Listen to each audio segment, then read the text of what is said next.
50% of our graduates are considered employable. And of course, this points to the need to revamp our education system, and I'll leave that for the authorities to handle. Um, at this juncture, NUSSD is a good bridge, a good short-term solution, a good intervention at the grassroots level. It complements standard educational system, of course, and we complain that it's sometimes too bookish for the real world. Friends, we are going through unprecedented times. Imagine talking about machine learning. Imagine talking about automation of the level that we discuss in an MBA classroom, like we often do. And then the next day you go out and you find there is no salt on the street. Maybe you can't even cross the street. And how times have changed. Of course, there is a lot that is happening on the economic front, and I think today's discussion is for that. I will quickly reintroduce the panel. We have with us none other than Dr. Ranjit Kumar Patnaik, a dear friend, a fellow faculty member at SP Jain Institute of Management and Research, 33 years of work experience, a former central banker, a point man on the FISC, a person who's credited with having worked on the FRBM. And we will get to hear something very interesting and deep from him. We have with us Dr. Prashant Narnavare, Joint MD of CITCO, Navi Mumbai, a 2009 IS batch IS officer, strong inclination for social work, equally strong interest in research, teaching, and he has been attached with some national and international universities as a teacher, apart from being an administrator. We have with us Ms. Gesu Kaushal, who had the pleasure of discussing some ideas with earlier in the day, Executive Director and Co-Head Corporate Finance at the Kotak Mahindra Capital Company Limited, with more than 2 decades of work behind her. We have Aditi Govardhikar, a doctor herself, someone who really works on mental health, which is an area that we have looked very less at in these times. Can I start the discussion and go straight, if I may, to Prashant Narnavare? Is that okay if I could start with you, Dr. Narnavare? You are the joint MD of CITCO. Thank you. You are the joint MD of CITCO. Yes. You are the man on the ground. What are you seeing? What are you hearing? And what is the gut feel that you get of these difficult times? Over to you. As you rightly said, it is indeed an unprecedented situation when we are all fighting with coronavirus. The administration, police, doctors are working hard. At the same time, we also have to think about the decline in our economy. As per the World Trade Organization, believes that around 13 to 32% of the global trade is going to get decreased by 2020. And it all depends on how we tackle corona pandemic. The economy of 2021 will depend. Apart from that, we are also seeing the problems of labor. Not only there is a problem of economy, there is a problem which will provoke us to think about our labor issues, the way we think about our laborers, especially the migrant laborers, and their wages, protection of their wages, protection of salary, unorganized sector. So all these things we have to think. It is not only just the economy, but the human angle of economy need to be thought, and the government have to prepare itself in days to come, along with the corporate sector, because corporate sector will only deal with the economic aspect of it, but government have to deal with the macroeconomic aspect and other social aspects. And I feel government have to take this challenge. I think very well put. I think this situation where we see tens of thousands of migrant workers on foot, hungry, going back home, and we not able to easily reach aid to them is certainly a very important point you have raised. Yeah, we'll park that thought there. Can I move on to Dr. Patnaik, my dear friend and colleague? Dr. Patnaik, what is, you are the macro person. You can see the big picture. What are you seeing and what should we see through your eyes? Dr. Patnaik, very briefly. Very briefly speaking, first let me welcome to all my co-panelists and thank you, Jagdish, sir, and thank you, Tis, and all my students here. I invite you to this discussion. There are 2-3 things. One is macroeconomics revived and it was doing very well. World over, people are saying we have said a goodbye to recession. Within 3 Goodbye months. to, sorry, I missed you. Goodbye Recession. to Recession. inflation, correct. Recession. Recession. Recession. Yes. Okay. World is slowing down, but recession. Within 3 months, the situation changed. Correct. If you go by the data, the students are there, I have to give some data. If you go by the data, the world economy, which was plus 3% growth, 2020 January estimate. Now IMF is saying minus 3%. Very true. Can you believe this? Similarly, US, which was plus 2.3% growth, now it is minus 5.9%. My God. And India, which was 4 to 5%, they are saying 1.9. Of course, India is the fastest growing, but that doesn't make any sense. Then we have China, which was 6.2, now it will be 1.2.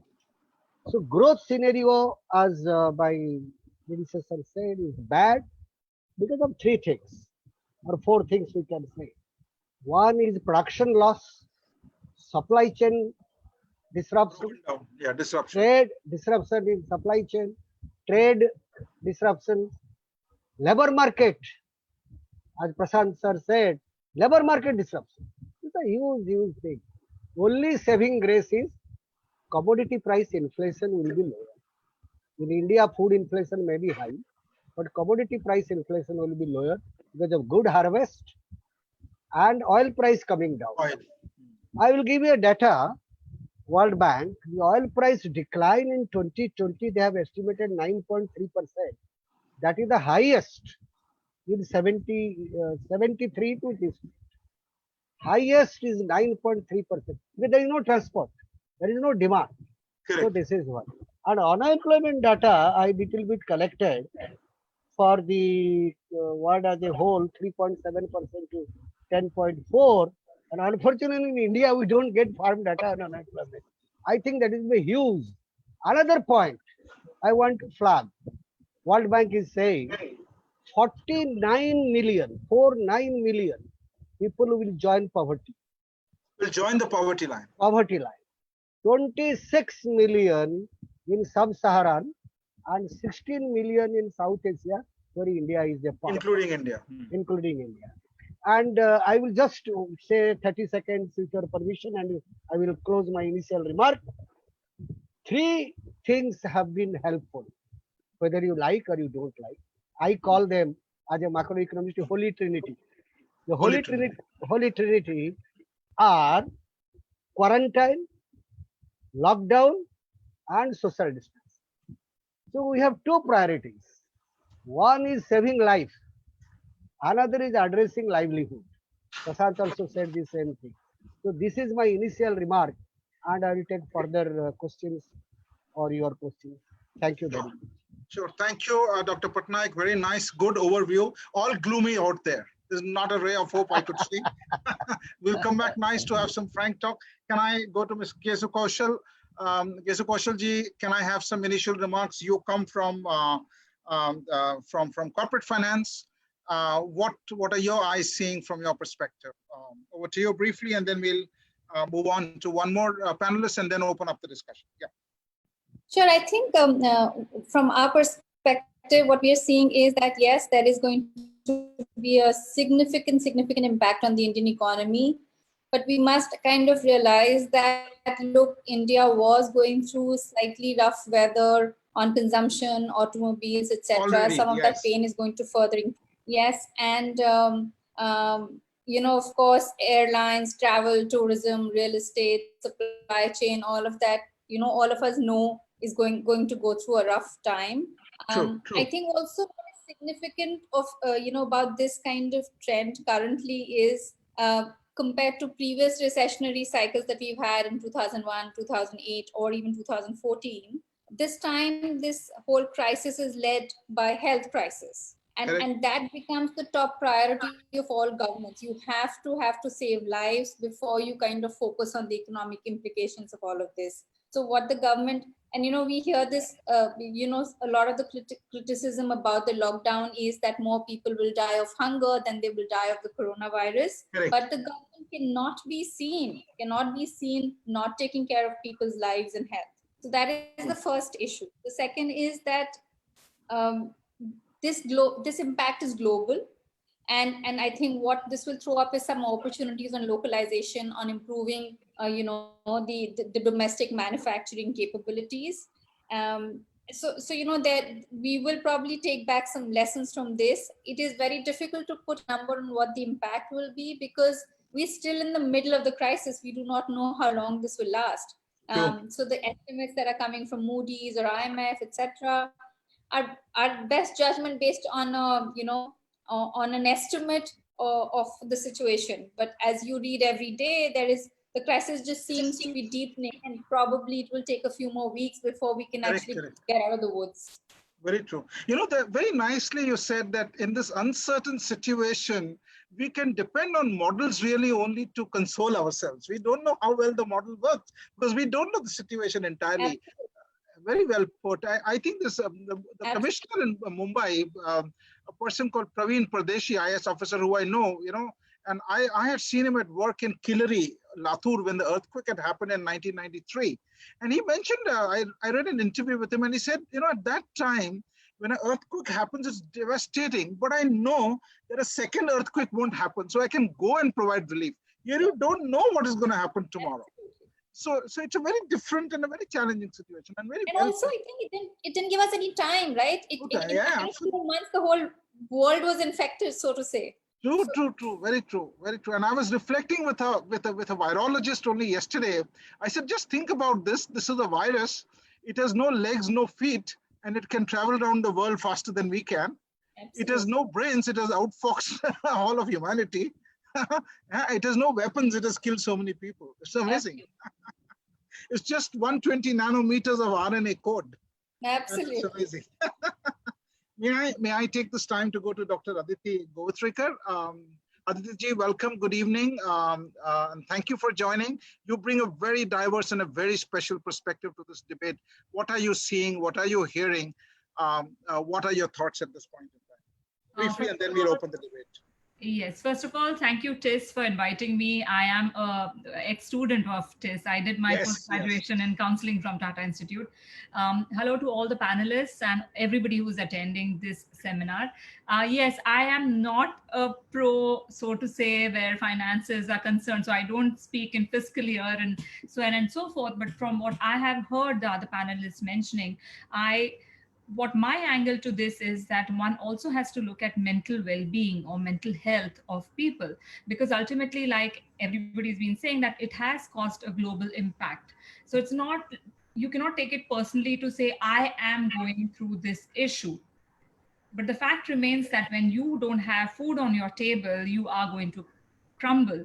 You are not capable of feeding your family, your children, you are going to suffer. So the whole thing is to take a step back and to say that this is happening globally. It is not only to me. However, I need to look after my own health so that if I am healthy, I can take care of my family. I'm also working with marginalized community, the transgender community, and who is extremely vulnerable right now, where their even existence is concerned. So if one looks at those kind of communities, one then thinks that, this is okay, what economy we are going through. Ultimately, when you look at the larger picture, to say that, if we change our attitude to what is happening, things are happening externally, but how we respond is in our hands. So let's respond in a manner which is not causing anxiety, panic, or depression and loneliness, which is right now really common. So we need to take care of ourselves, our mental well-being, so that when things open up, we can go out there, look at opportunities, because as I think Ms. Gesu said, that there will be opportunities which will be created. And certainly then we can look at things. One can start thinking about it from now onwards to see what can be done, what is your skill set that you can bring on the table and create something which is beneficial not only to you, but the society at large as well. Yeah, I'm so happy you joined this panel because you bring out all those points that the numbers don't show, but are really burning in the background. So thank you so much for that point. I think we will take some time to discuss that as the evening progresses. Can I now quickly open this up as a debate? And there's no order we will go to. I would suggest you jump in from the panel, and I want to ask really. We've heard all the gloom and the doom. Let's go bit by bit to say really, if I were to say, look forward to a lockdown, undoing of the lockdown or the opening up of the economy. Let's say it won't happen in the first date before us. Maybe in Maharashtra, we get a little more extension. What are we looking forward to, and how best could this be pushed so that we are slowly at least beginning to get the wheels of the economy moving? Now I will discuss how the economy is stalled, but we also realize that we have stopped the vehicle. How do you think this vehicle should be made to move again, slowly but surely? Anyone can start, and I'll take it from there.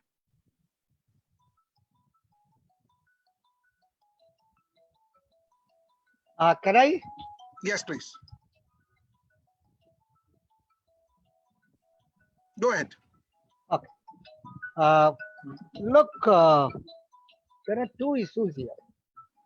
One is containing the present situation. That is the priority.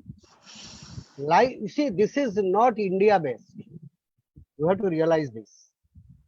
Opening is what? Opening is global. If one country is doing better, others are not doing better, you cannot open up.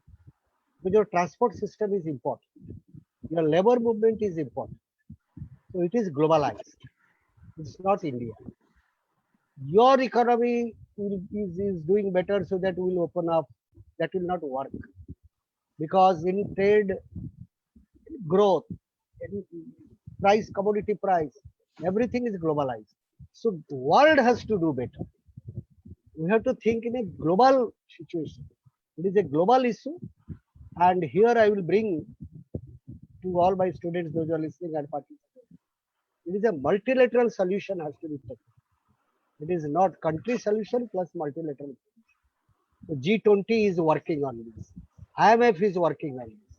World Bank is working on this. UN is working on this. We have to look it in a global perspective. We can't just see our state, our country. This is my initial remark on this. It has to be seen in a global context. And one country opening up, one country doing better, and this will not work. Because how do you get into a, as you rightly said, that it is traveling so fast. And my data say 100 can be 10,000 in couple of minutes. 100 affected people can become. So this is exponential growth. So it has to be seen in a global context. All countries have to follow these three. My holy trinity: quarantine, lockdown, and social distance. There are relaxations I have seen in the news. So there is a problem. So unless you do this, it is very difficult. The countries are not following, many countries. So, and in India also, we don't follow also in many parts as I have seen. So how can you control this? This is difficult. This is the first thing. And secondly, there is a study. The study says more lockdown means more economic activity damage. Your growth, which you are saying 1.9 in India, if lockdown persists for 6 months, 5 months, that will be totally topsy-turvy. So we have to look at all this. This is what my initial remark is, and if I am permitted to say this, it is a globalized world. It is not an isolated world. So though the country will take care of it, but the global situation also we have to. Thank you. I totally agree with what Professor Saab said. And I must say that the governments have to come up with an economic revival plan. not only one government, but the several governments. As Professor Saab have rightly said, that G20 is coming up with almost $5 trillion revival effort. The IMF, Asian Development Bank, One Bank have to come up, have to see world into kind of a blocks, a trade blocks, and then we'll have to plan along with the individual countries. I must also say that currently what we see, the kind of Cold War between the US and China, and I really feel that it should not escalate into another kind of economic sanctions and other things, which many countries are now leveling against China. So now we also have to see this into a global perspective, where after the conclusion of this pandemic, we should not start another kind of soft trade war. Considering India as such, we must see that there is a severe crunch of liquidity. There will be a severe crunch of liquidity. Already it is started. We were going through the phase of depression already, and it added to. I feel the Reserve Bank of India and all other central banks have to come up. Our repo rates and all the decisions have recently been taken by the governor of Reserve Bank, but that need to be modified. Loans need to be made more available to the coming industries. Production center and demand need to be increased. At the same time, as I said, that the labor aspect also should be looked after, because we cannot leave just a manufacturing sector saying that you have to take care of laborers and not giving any incentive. We are having huge funds under the labor cess. So we collect a lot of labor cess. Now this labor cess has to be particularly used for the welfare of labor, and this is the right time, I feel, it should be used, because unless we go for that humanitarian aspect, it will not. The other aspect which I also want to emphasize is special incentive package for agriculture, because during the period of lockdown only, and if it continues, we'll also be having Kharif season, which is the main agricultural season.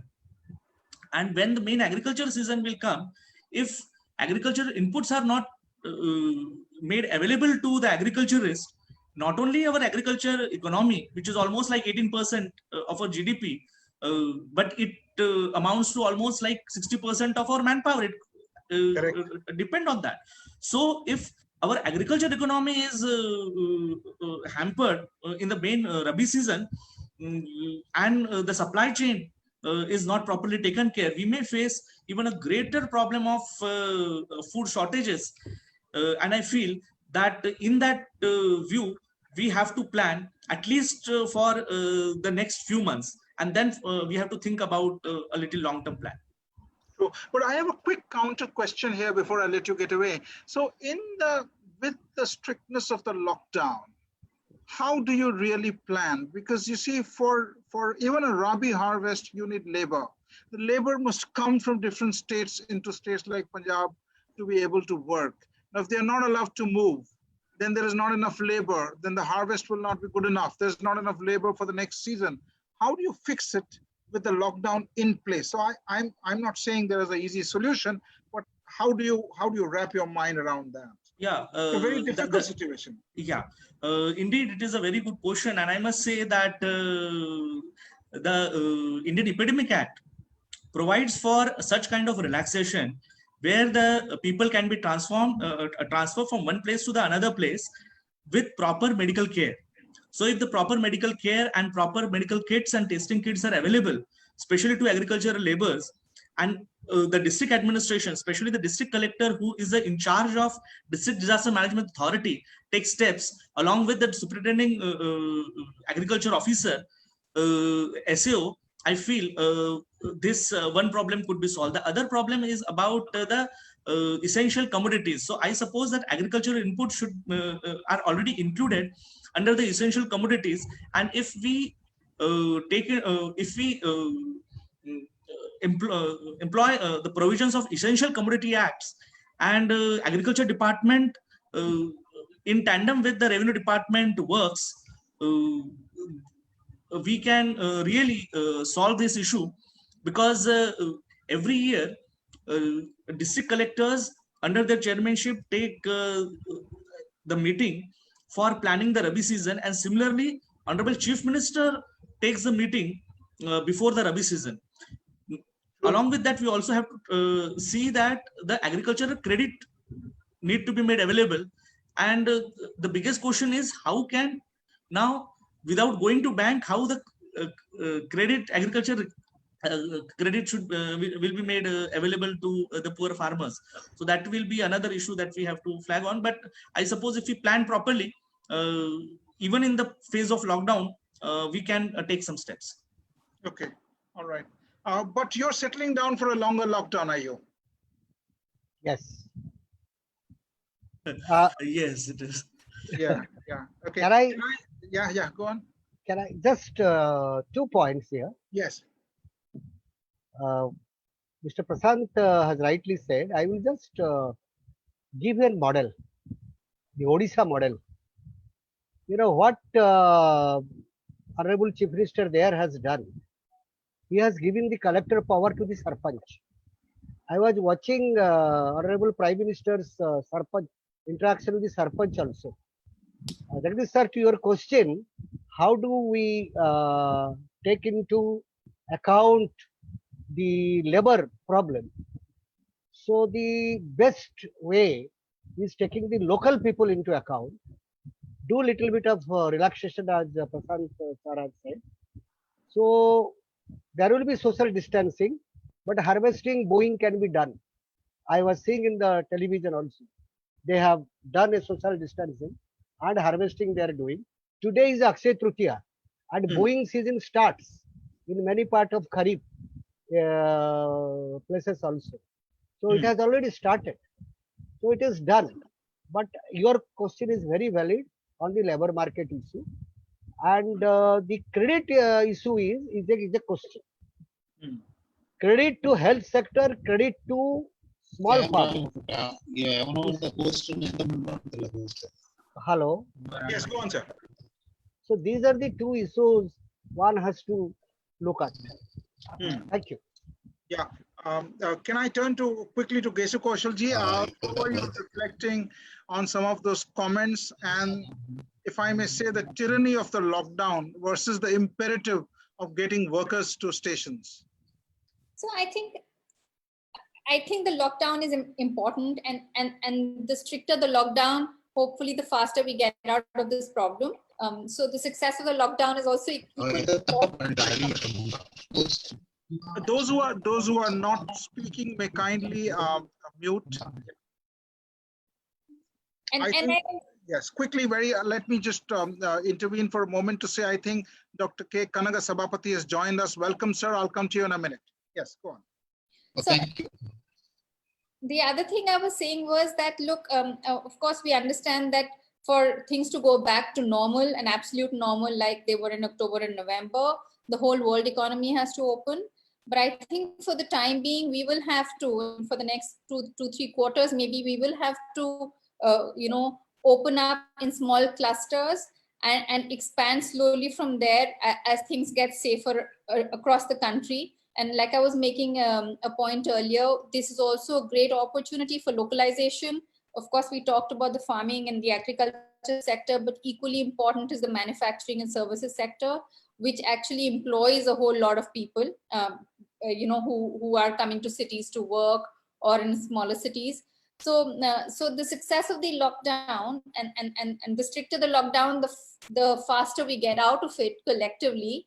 But the whole economy will have to be revived in phases.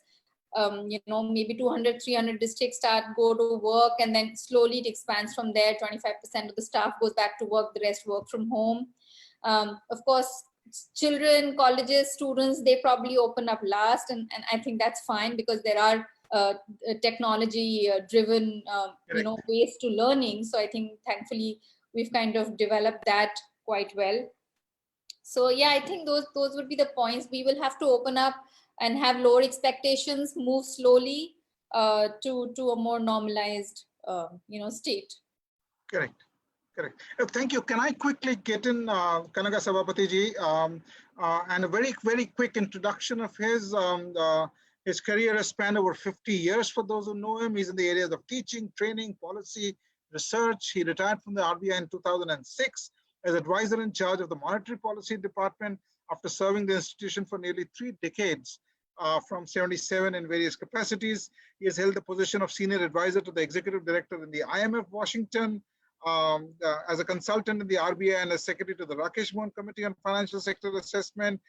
I mean, I have a huge list of his achievements, and I don't want to take time. I want to use the time talking to him. Kanaga Sabharwal-ji, welcome to this evening discussion. Can I quickly have some remarks from you on where do we stand as an economy in the midst of a lockdown that has been so severe that it has broken the back of the entire world as it is?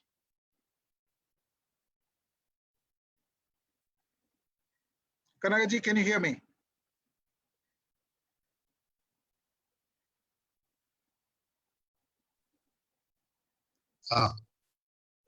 Thank you, Mr. Jagdish.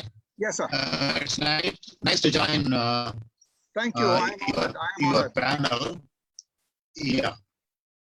Actually, this corona has come as a very huge shock to the entire world. And like any other shock, it will have 2 types of impacts on the global economy and also on Indian economy. One thing is the one-time impact, that any huge shock has an immediate one-time impact. The other one is a lag impact, which may spread over a period of time, let us say 3 years, 2 years, we do not know. But the extent of the impact of this shock, particularly this lockdown, etc., it can be known only after a lapse of some time.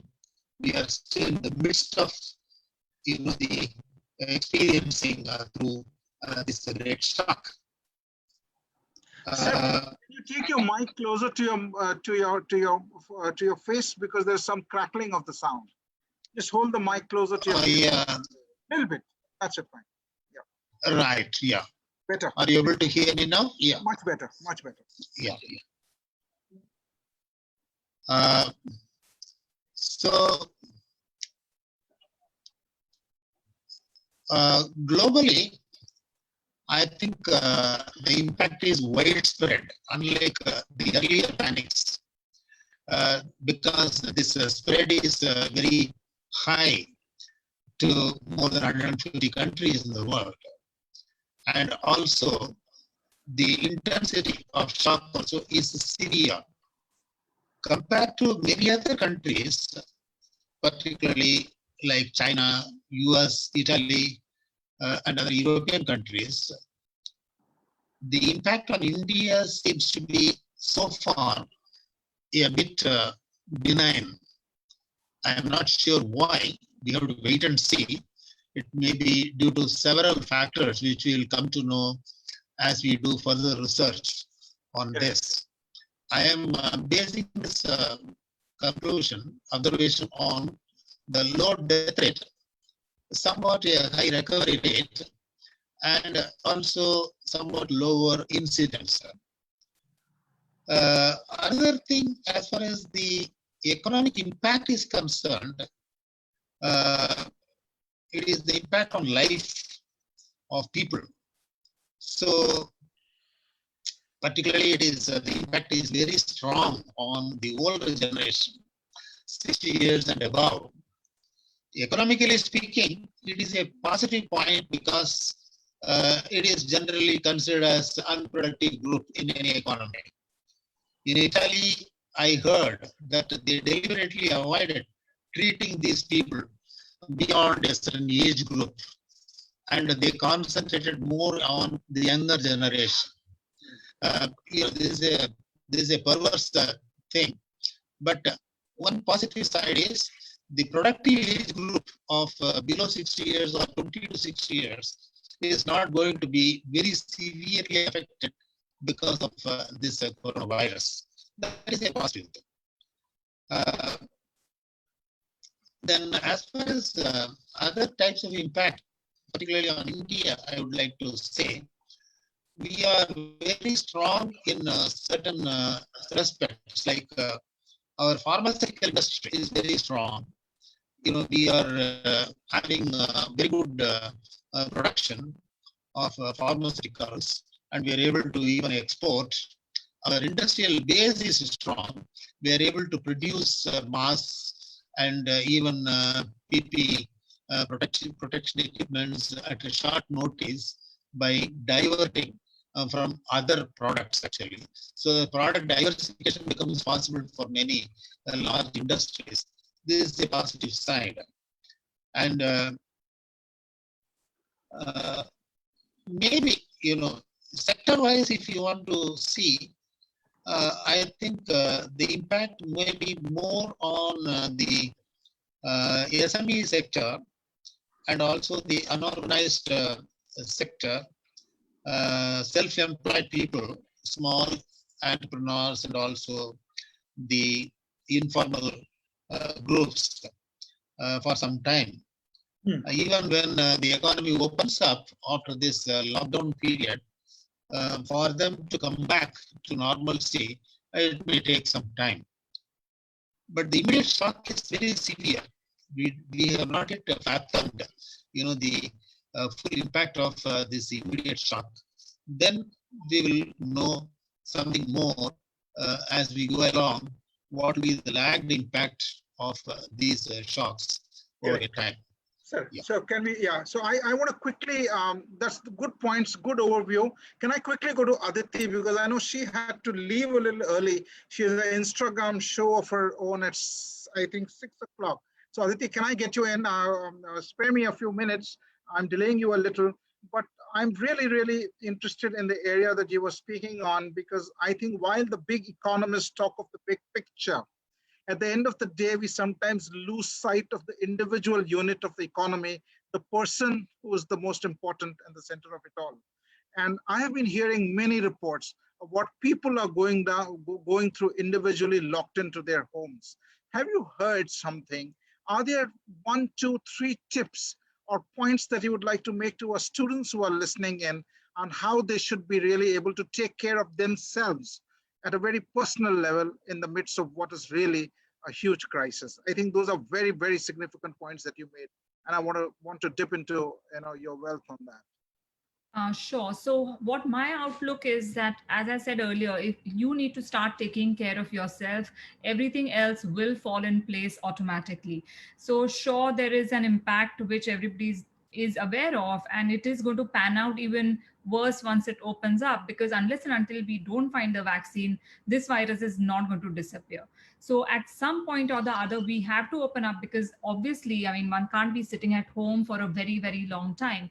So I guess from my friends or people who I speak to, I have heard that it is going to be opening in blocks in certain sectors, which they're going to allow to open. However, we have to remember that it does not mean that the virus is not going to spread. So we have to take care of ourselves. So if one may call it self-centeredness, so be it. But it is not selfishness. So there is a difference over here, and that is what each and every individual needs to remember. I want to tell our audience that Aditi has a lot of work behind her in mental health. We are hearing some shocking stories in that area. Aditi, 3 things that 3 bullets you want to tell our audience they could do to take care. So take care of your mental health. Do whatever you need to keep positive, because when you keep positive, the stress level is lesser. When you are stressed, your immunity goes down, which means you're more vulnerable to the virus or any other illness. So take care of your mental well-being, look after your physical health, and be careful of what you're eating. I mean, very, very simple tips, but very important. And one needs to start looking at these 3 points, if I have to put it very succinctly. Sure. Stay along if you can, but if you have to go, I understand. Yeah, I'll have to, because I have to prepare for my next live. Good, So thank you very much for having me, and thank you all the panelists and all the students.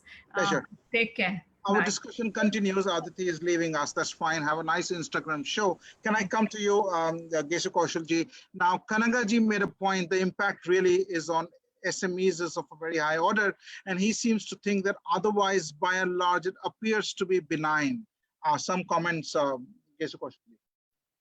No, in fact, I mean, of course, SMEs will bear the largest brunt of it because of two reasons. One, they do not have the holding power, and two, they will have the least access to credit going forward, because again, they're smaller setups, and they probably borrow at much more expensive rates, etc.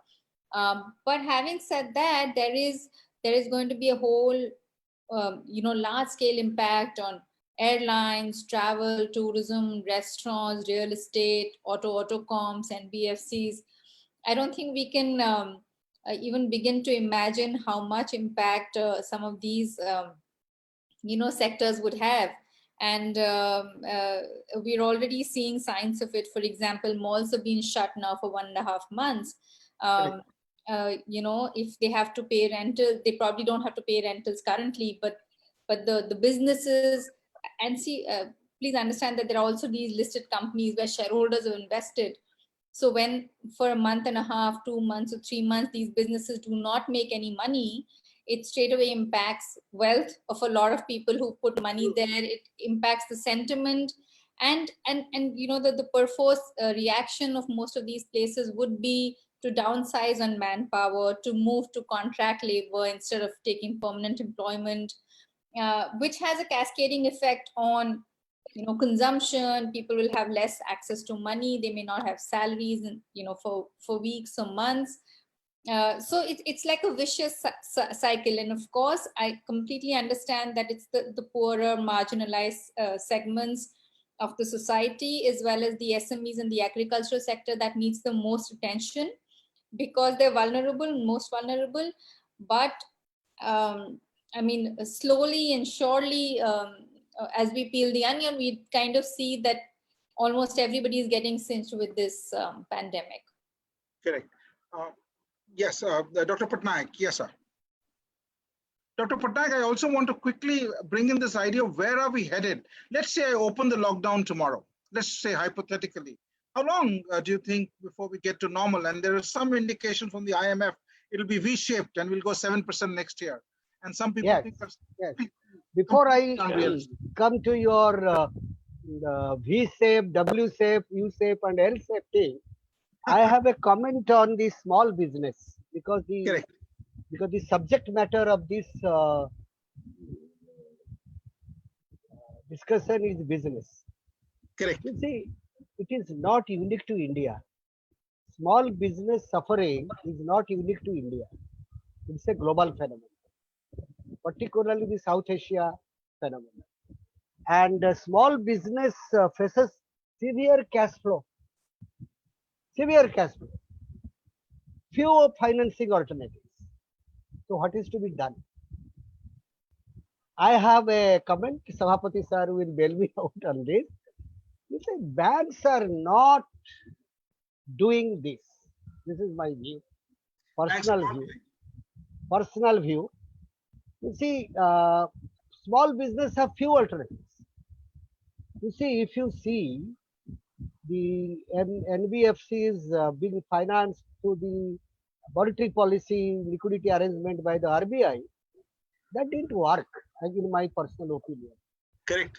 So that is an issue which we have to see, and we have to do something on this.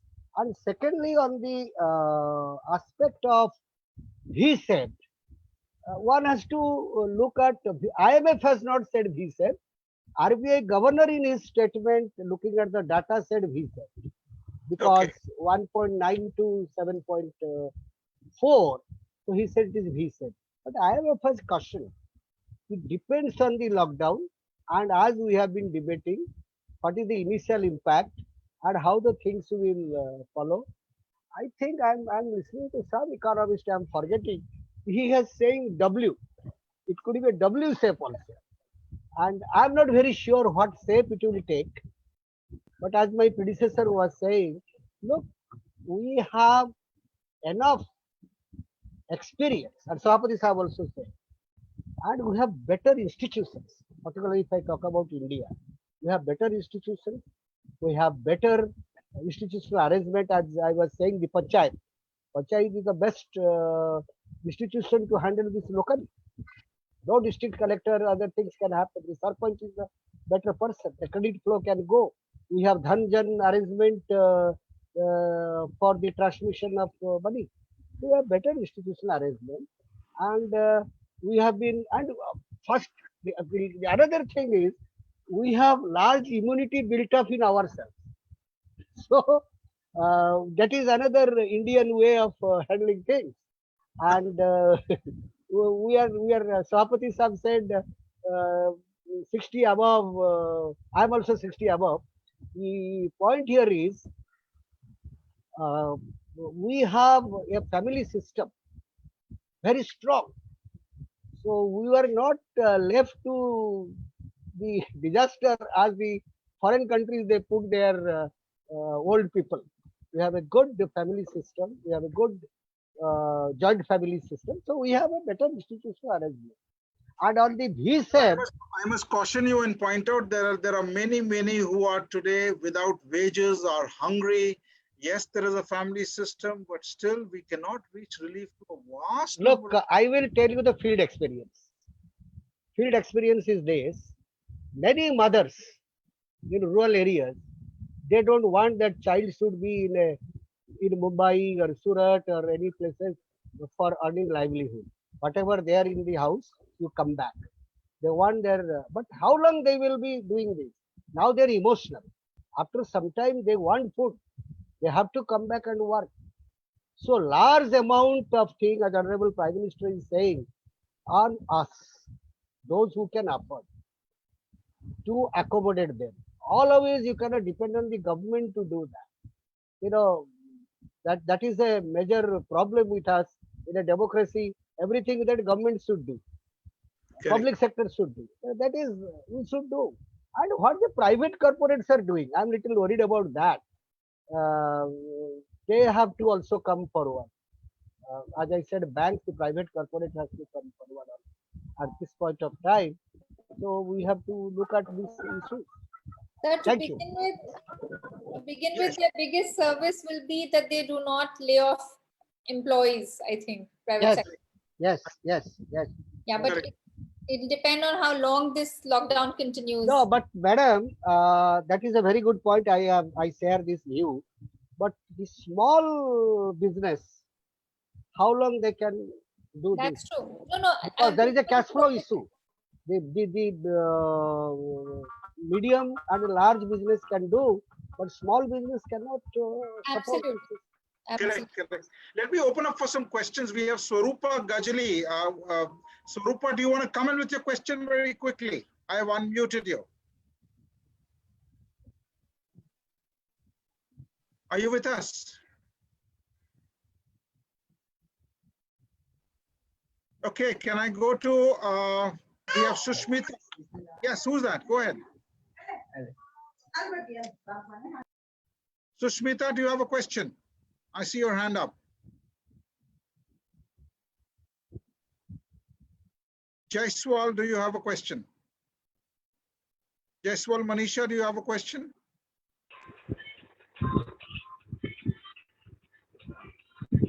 So I don't know how this question works. Jaiswal, do you have a question?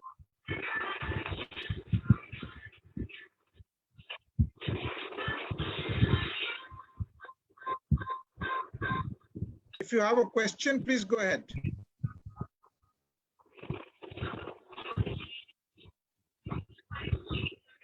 Jaiswal, do you have a question?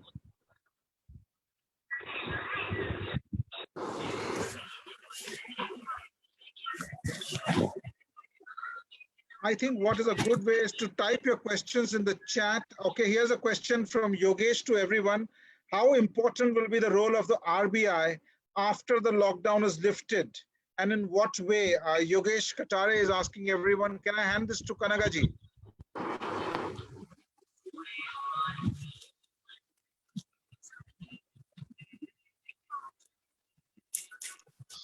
Thank you for the question. Yes. Reserve Bank's role in such a situation will be somewhat one-sided, in the sense they can take the horse to the water, but they cannot make the horse to drink the water. by simply providing very high liquidity, we cannot solve the problem. Actually, there must be, from the demand side, they must be able to absorb this high liquidity. In Very well put, 2013, very good. even in 2013, if I remember right, actually some 4 lakh crore or something like that liquidity was provided. Actually, it was not of much help, except that it provided some confidence to the system.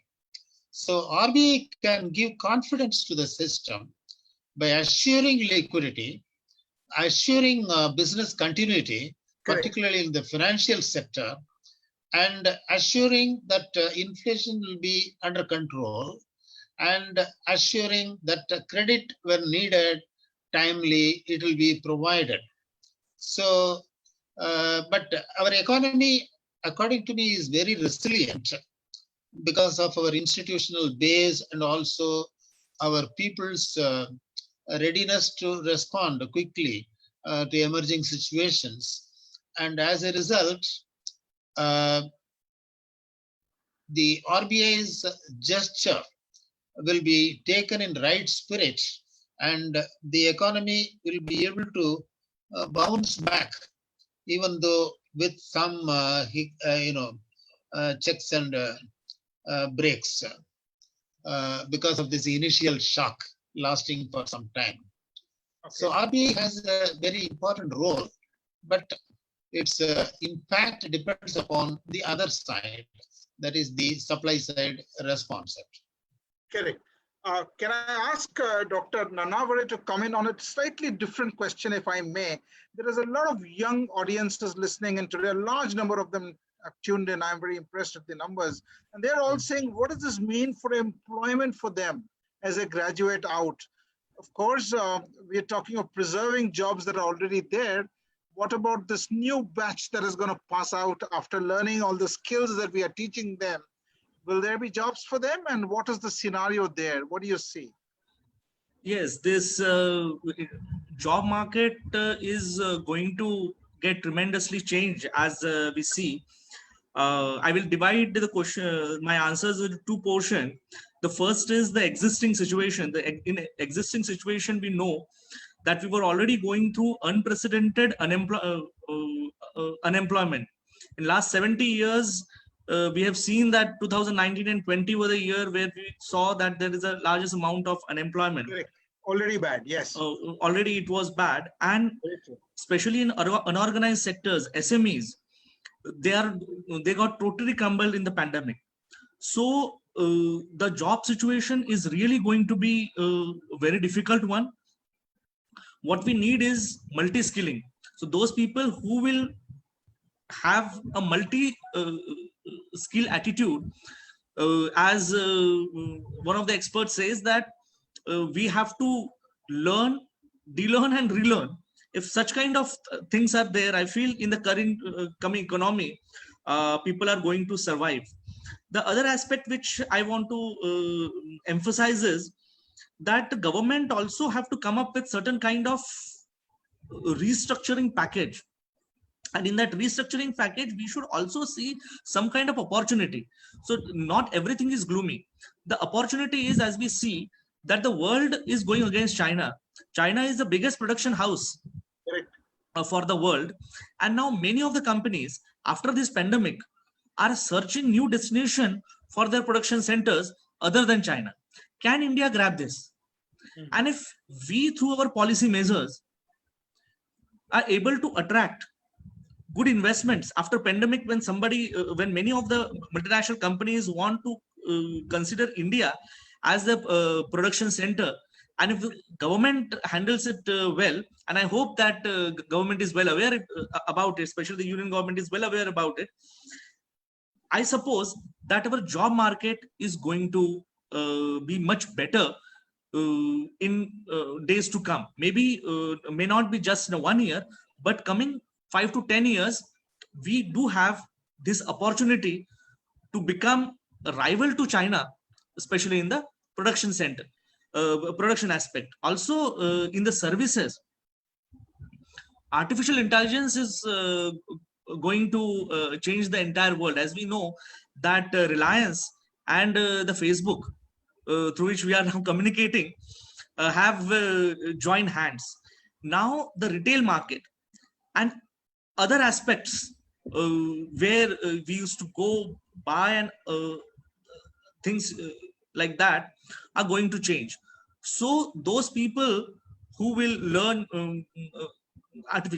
artificial intelligence and sectors like that, especially in the services sector, I feel things are going to be changed. I will give you a small example that previously your nearby shop person was not knowing, but now if the Google and Facebook and all comes together, you will be assorted whether you are vegetarian or non-vegetarian.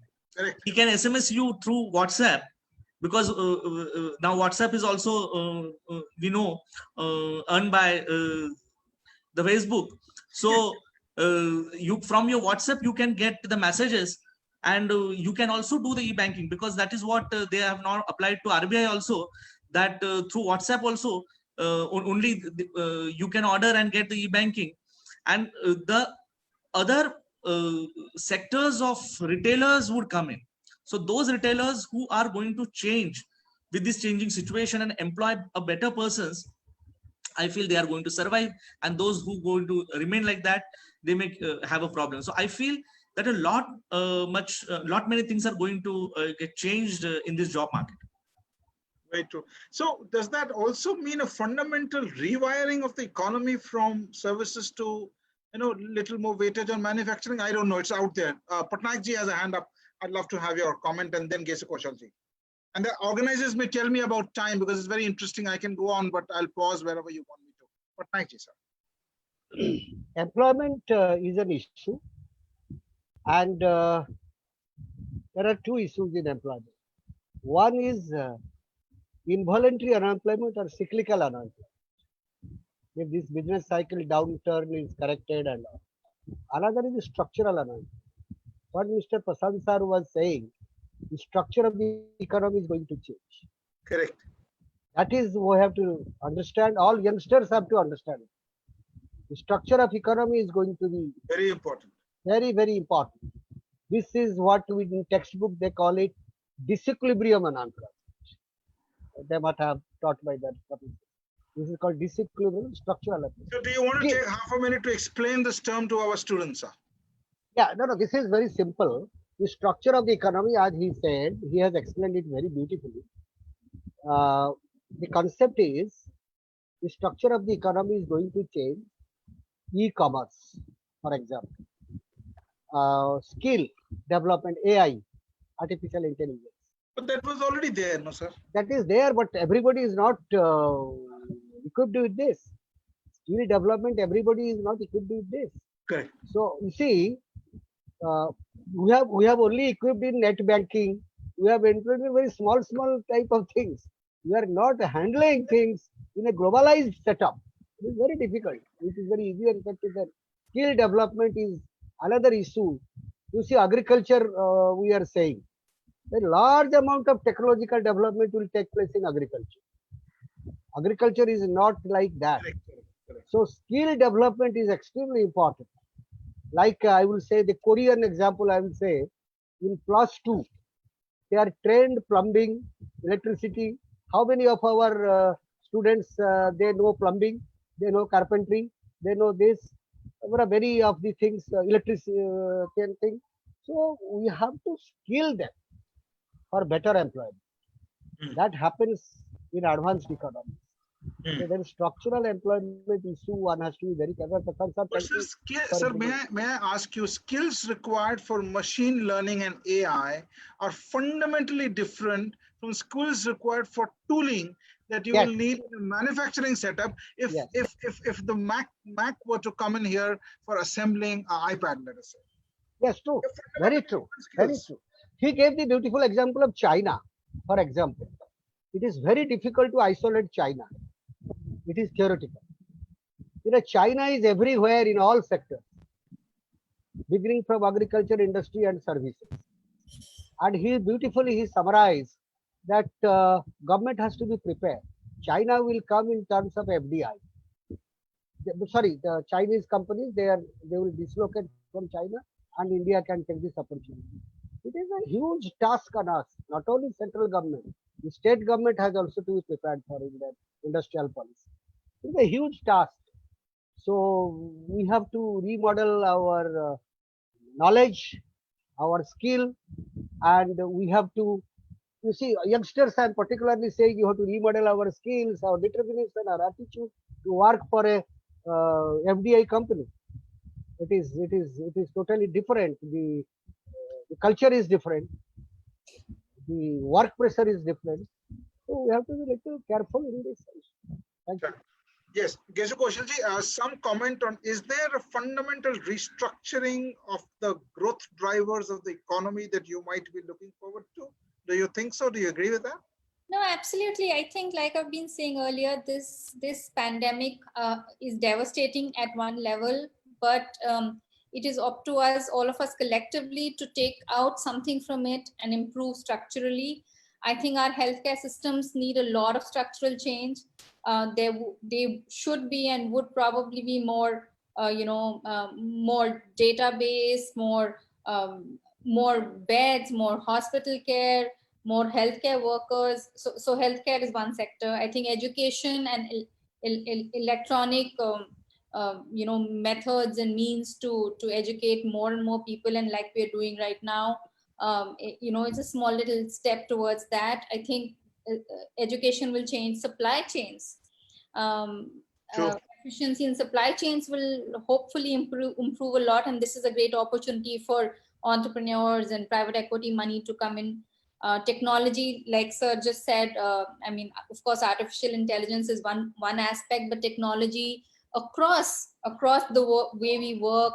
Our offices are pretty much virtual today. Who would have known 1.5 months back that the entire organization can work offline and pretty as efficiently as before, so that necessity is the mother of invention. Absolutely. And manufacturing has already been spoken about. So I think there is great opportunity in front of us, and all of these areas would throw up job opportunities. And I think I see a lot of questions about employment on the right side. I think collectively as a nation, we have to rise up to the occasion and make the most of it. There will be focus on localization. I think government will find ways to liberalize manufacturing in India. I think consumers like us, you, me, all of us will start paying for services. A local shopkeeper would send the boy with the stuff at home. We would pay him 5 rupees of tip. I think people can start charging for it now, given this situation, and people may, social distancing, etc., will probably throw up a different economic model that so far was missing. Yeah. Can I quickly ask Kanagaji to comment on an entirely different issue that we have not had time to debate? And I think Keshu Kaushalji really nicely hinted at it, but didn't have the time to go in, which is how much really are we spending on our health sector? Has this got to change? Because hasn't this weaker sector told us that India can be brought to its knees? Not all of our primary healthcare centers work well. There are huge vacancies at the community healthcare center. For example, there's a Government of India report that says 70% of vacancies are unfilled. Kanagaji, what is your view on investments and spends of the government in public health, and where do you think this should be headed here from? Both on education and also health, which are coming under the state's jurisdiction mostly. I don't know exactly the expenditure ratio, but definitely it is very, very low compared to the demands from the system. Correct. The other aspect is efficiency with which this system works. In the last about 10 years, there had been considerable improvement by introducing the insurance to poor people, linking to hospitals and all that. To that extent, there is some considerable improvement, but it requires further improvement. if the recent experience shows anything, Kerala probably can serve as a good model for healthcare systems, where the local administration, particularly the panchayats and municipalities, have a great role to play in providing these healthcare services. Kerala has been able to, solve this problem of corona at such a short time because of their better systems, which is known worldwide. Even World Bank has recognized, Kerala as a good model for social indicators. There is a long way to go, no doubt, and it will require a structural shift in our focus. Our government is well attuned to that, but it should succeed in doing that as we move along. Correct. Prashantji, what is your thoughts on government spending on health? Organizers may please alert me if I'm exceeding time limits beyond a reasonable frame. Prashantji, can I? Definitely, as Sabapati Saab said, that we need to have good spending on public health. Never before people realized the importance of sanitation and good habits.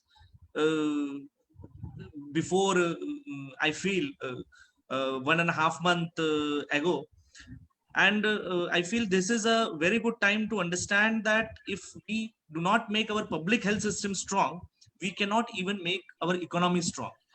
So as Professor Amartya Sen said, that we have to invest in our social sector first to have a long-term economic sector, and we have to spend a lot of things on our public health and public education. I feel that stands. And why Kerala recovered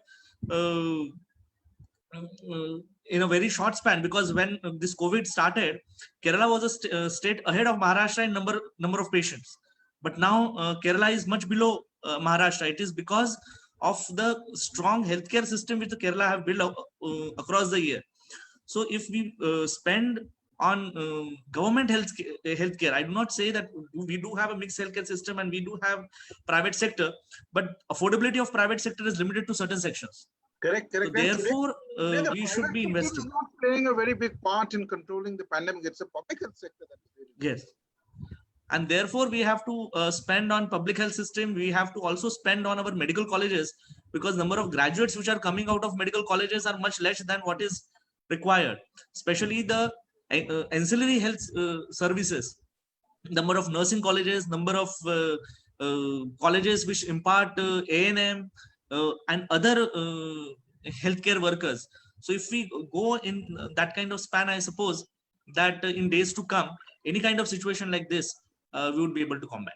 Correct. I think Patnaik ji and I have written often together, and even separately, he and I, on how primary health, primary education are the real drivers of sustainable long-term growth. I think that point is coming across wonderfully. Can I quickly ask a question that a lot of people are asking on the chat?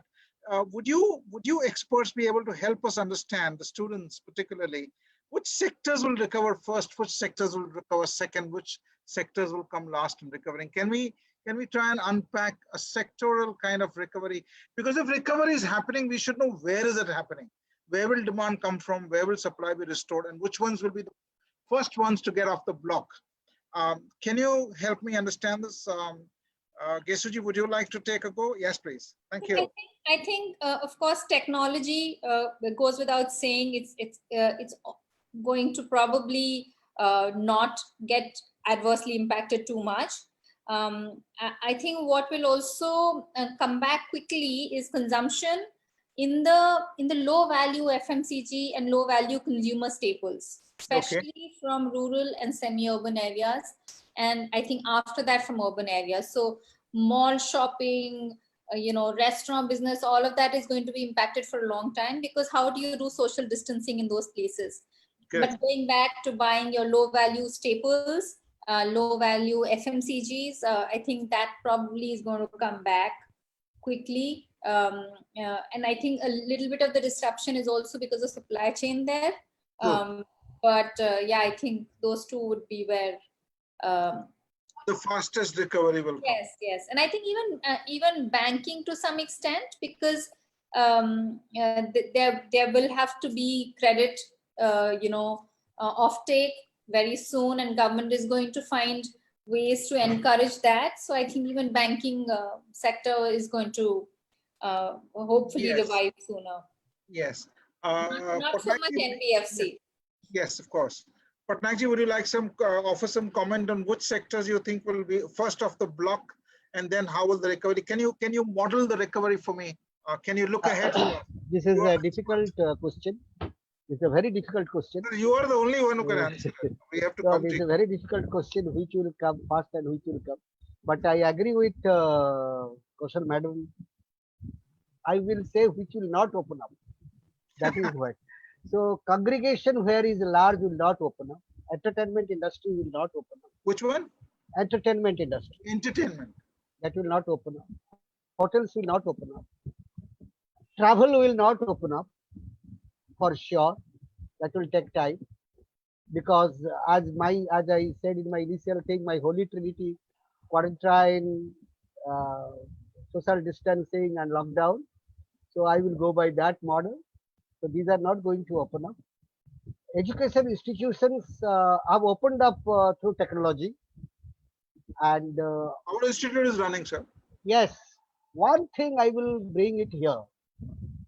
Now the hospitals should open up for other diseases. So that should be the priority now, because the hospital should open up for other diseases. So that is the priority one has to take and one has to do.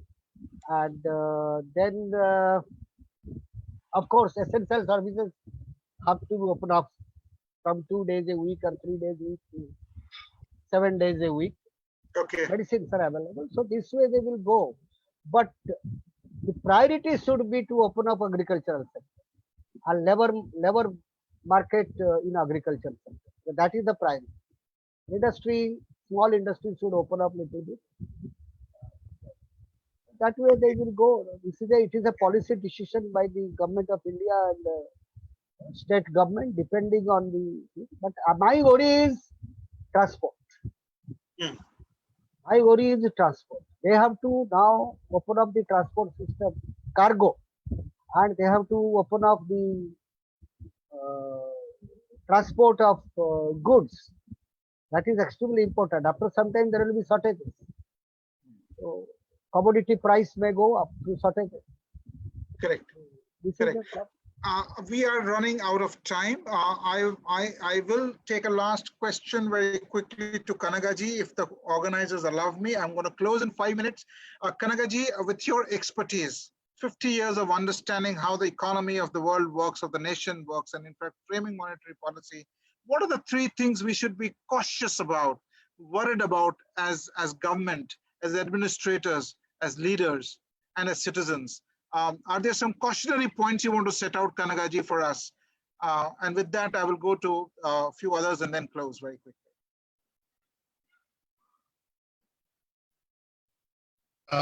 We have to be very cautious about opening up to the external investments at this point of time, because already China is competing to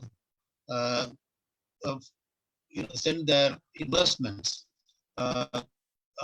in the weaker sectors.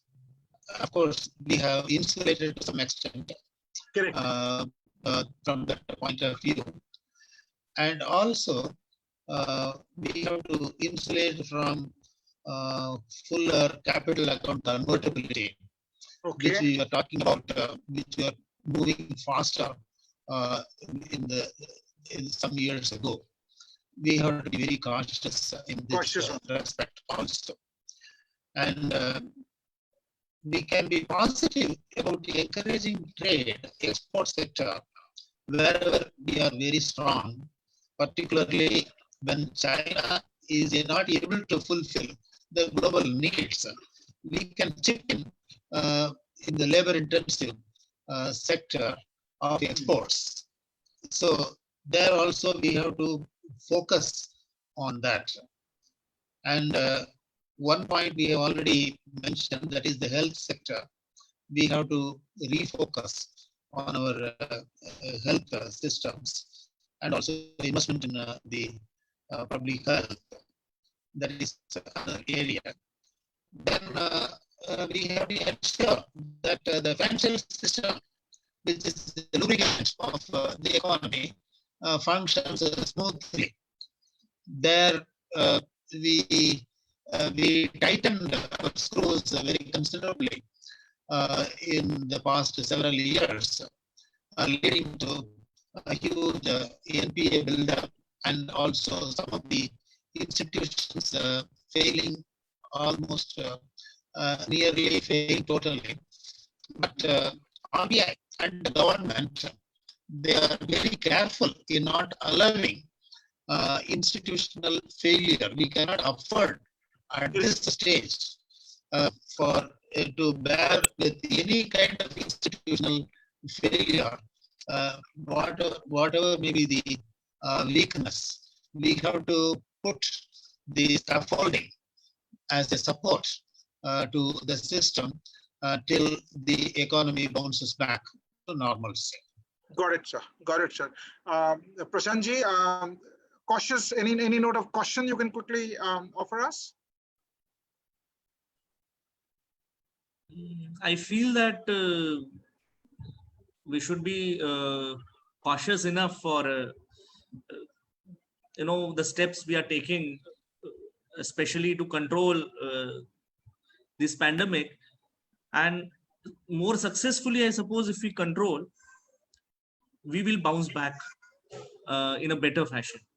So I suppose that if whatever steps we are taking, and we will as early as we recover it from this pandemic, I suppose we would be able to counter it in better fashion.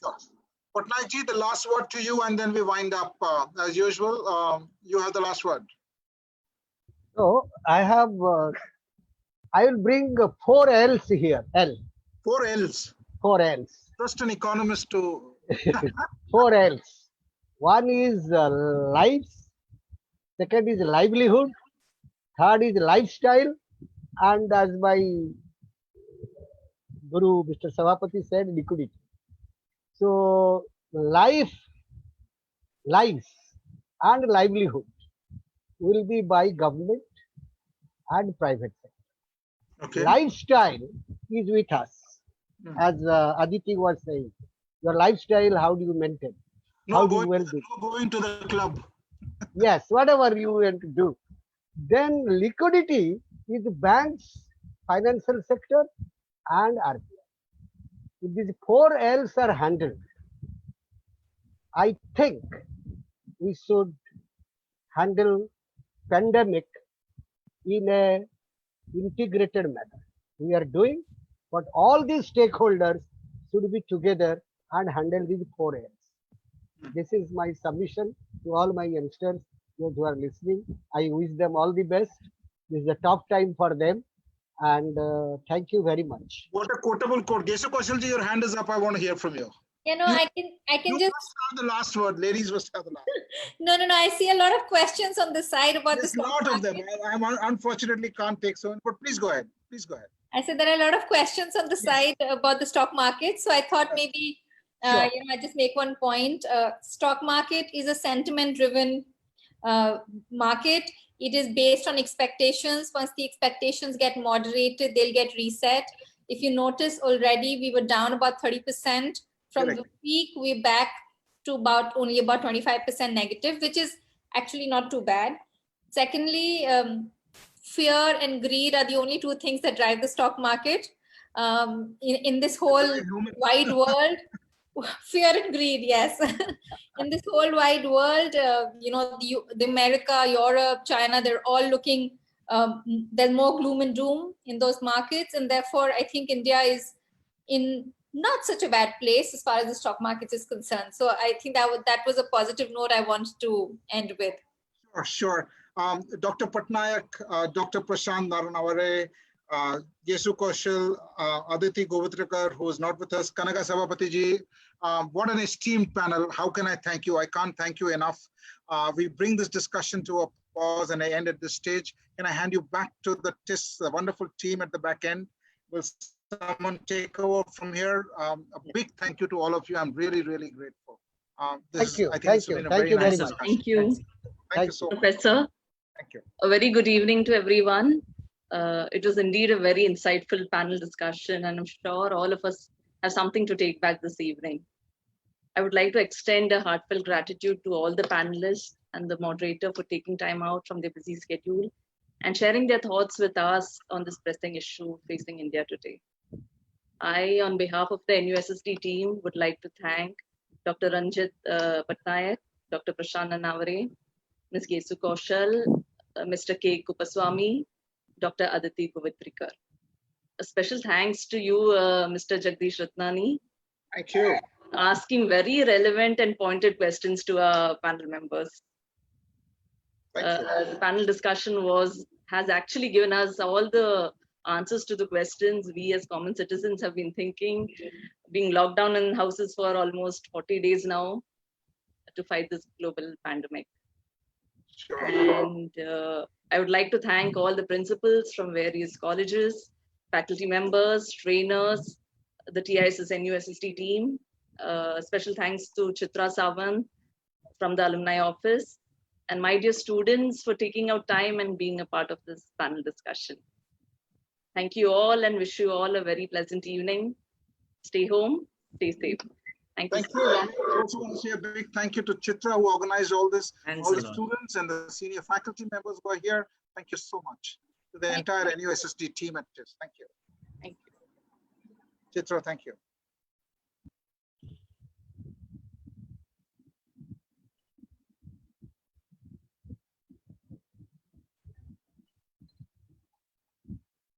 Okay, students, everyone, we can leave the meeting. Thank you. Thank you.